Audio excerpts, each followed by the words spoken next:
So today we're going to look at 818 South, I believe it's Dakota Street.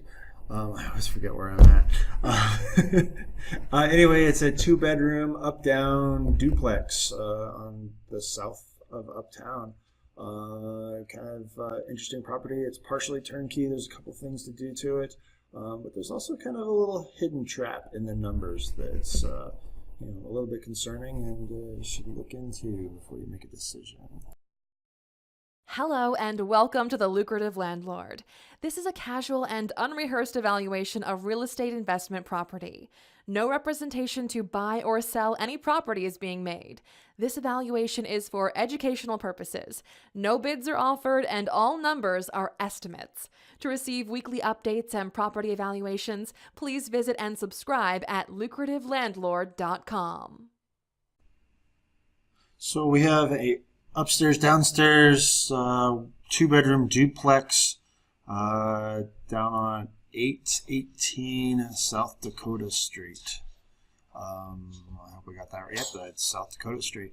Kind of been in the middle of a overhaul of it. They kind of stopped short in some spots where it kind of counts. But let's dive in. So there's clearly some brick failure. We've seen in these and some of the other examples of properties. You can see where this brick is sloughed down a little bit. I don't know what they strapped against here. At first I thought it was a railroad tie or something, but it's much smaller. I have no faith that this is going to hold in the long term, and it's ugly.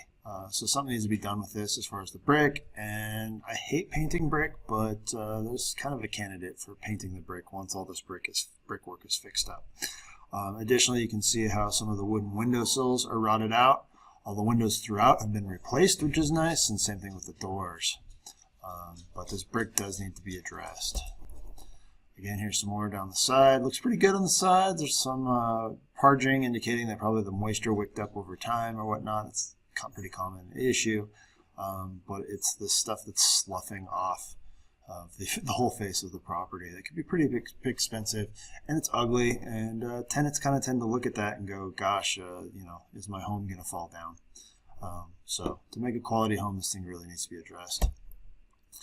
In the back, I probably had an enclosed porch on it at some point. They tore that off, didn't bother to paint over the brick that got painted, so you can see where it once stood. They used some pressure-treated lumber to put this up here. Unfortunately, the railings here, and the top railings, don't meet the 4-inch rule, meaning that there cannot be a gap larger than 4 inches. For some reason, somebody thought chicken wire was going to be the appropriate fall protection here. So that needs to be addressed, but overall, not too bad.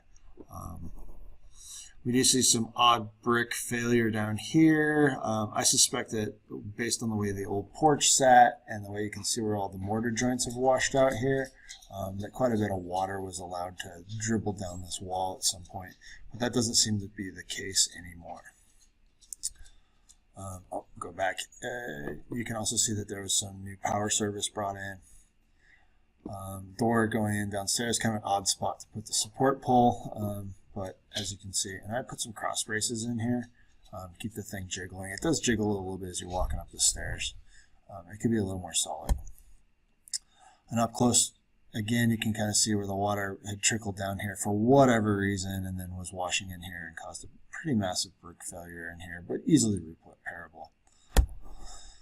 Here's a longer view of the yard. There's this garage here. It's not much of a garage. It does have a informal garage door on it. I did not peer into it, but there is some availability for some off-street parking. It's not fenced, making it a little difficult for pets or whatnot, but gives you an idea of the backyard. We also see a bit of a glimpse of the roof. It does have a newer roof placed on it. There was some evidence that they placed the roof over maybe some not great sheeting. And didn't do the best job on re-roofing this property. There's the garage, nothing fancy, but it is a single car garage, and tenants really do like having a spot where they can either park their vehicle or store their stuff. A lot of people have four-wheelers and snowmobiles or bicycles or just want a little shop to tinker in. Inside, I was really surprised going inside. Somebody had gone through, and this was a complete gut out, and they've done a fairly good job on it. Unfortunately, they had a tenant that did not leave it in a great condition when they left it, and they didn't even bother to clean it before they were showing it to potential buyers. The place was pretty gross on the inside. Kind of odd. So we are looking out the front door here. So this is the living space. You've heard me talk about in other videos where I like these like bar section areas that lead right into the kitchen. At least a small space has a more open feel to it. Many times you're cooking or doing whatever in the kitchen, you want to be able to see the TV, you keep your eyes on your kids or that sort of thing, or even just discuss and chat with any guests that you might have. And when you have a small kitchen like this, a small living space, opening this up works out pretty well. So I kind of like the design of this property. Again, not the cleanest of properties, but it's a decently laid out kitchen and cleaning is easy to do. This was awkward. The washer dryer hookups are in the living room, wedged in between the kitchen. So, you have your TV sitting on the wall, you're cooking, and you got some laundry going, and you get to listen to the washer and dryer, and you got to look at it. Additionally, the way this is set up with the way the plugs and the hookups are and where the venting to the outside go, this is kind of set up just for a stackable. Looking at this, if I was to build this property out, I would have put this in a definitely different place, closer over to the bathroom, and there was room to do it, or at least put some sort of little box wall and a sliding door or something, or a bifold door in here, so you don't have to look at it. But they didn't ask me. There's a heating unit. It's one of those newer Rinnais, pretty bulletproof. Here's one of the bedrooms. Another bedroom. As you can see, all these walls have been scribbled on, and there's I don't know what on some of the walls. It was pretty gross. You can see, not that anybody, I don't know what this is here, but it was gross. Anyway, so this place really needs all the walls repainted, but there wasn't a lot of wall damage, just some minor pinholes and nail holes and stuff from posters and pictures and whatever. Overall, it was pretty solid. That carpet was kind of spent as a result, though. There was a lot of stains and some stuff that I don't know if it's going to come out, and the place stank. It was pretty clear that the prior tenant who abandoned had some pets that they did not clean up after very well.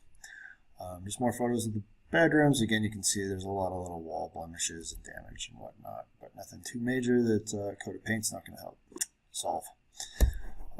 Bathroom, fairly decent layout. Again, I would have shoehorned that washer dryer either in here or in a slight little room on the other side, accessed off the kitchen, or who knows. But there is, some minor maintenance issues here. They used some latex-based caulking in the bathtub. You see that pretty often. Don't do that. It causes mold. Stop. But a decent bathroom, decent finish, decent layout.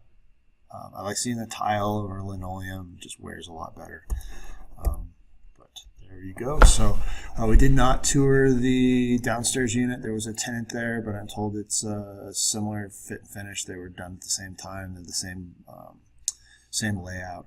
But there just was a tenant there. They did not want to be bothered at the time, and I guess they'd been there some time. I also did not get to see the basement, so no hot water heaters. I've just got to kind of assume that the hot water heater was redone at the same time as the rest of the remodel, but it also didn't afford me the opportunity to look at the foundation from there and any of the other things that go along with that.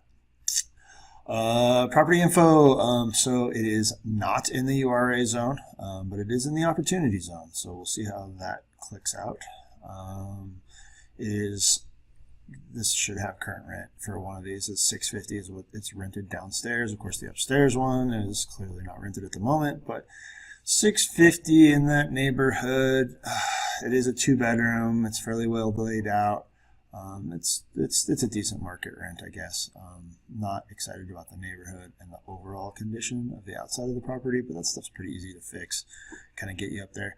Could you jump up more? It'd be really tough to get, $675, $685 for this based on the current market. So I don't think there's a lot of room to move, and I think this market rent assessment is on the high side. So here's down to the numbers. Property tax had an issue on it, so I did my assessment of what it would be based on a new sales price and correcting the user's fees. It was only listed as having one unit on it, and so the property tax user fees were off by $480. Pretty common problem I see. At some point the tax assessor catches their mistakes, so don't go on just what the owner or their agent says. Oh, the taxes are this, right? You want to do your homework on this so you know what the rate, what if it's going to raise based on a new assessment because of triggered by a sale, and you want to make sure that the stuff is accurate. We jump into the depreciation numbers, and I feel that there's the capital expenditures on the front side to fix stuff like the brick and some of the painting and the interior paint that's needed. And I didn't have a cleaning number in here. But you're looking at $16,000 or so. Again, just an estimate, but kind of gives you an idea that there's not a lot of money needed into this property to get it to be pretty polished off. And again, the layout is decent and whatnot. We can jump past this. Nobody likes to see that part. And then we jump in here. This place is a bit of a trap. So remember, on top of the down payment of the mortgage, you're gonna need to consider putting in roughly $16,000, maybe even $20,000 worth of mainly cosmetic repairs to this property, so that it doesn't look so ugly and whatnot on the front side there. And so you're in this some cash, and then when we look at the return on investment, it's not great. You're almost -7. I don't like to see these numbers be below -2 in general. Again, this is factoring in some of those hidden costs that people do not put in as an expense. So when I do my numbers, I factor in what is evictions and defaults. I factor in what is the depreciation, the physical depreciation. That is, the roof is worth less tomorrow than it is today. And you do that for every single item. So refrigerators, carpet, paint, all these things have a limited lifespan. They have a very predictable cost. And if you factor these in here, then you can see what it's really going to cost you. We see a lot of people that they buy their first property and they think that this number is going to be the one that they're going to get. And then they get hit by, oh, I need to fix a roof. I had a hot water heater go out. I had a refrigerator that prematurely died, that sort of thing. And so this property looks good initially, but there's a real hidden cost on this one. And so tread lightly, think about it. It's up to you guys to make your decisions, but this is my assessment. I think that's it. Thanks.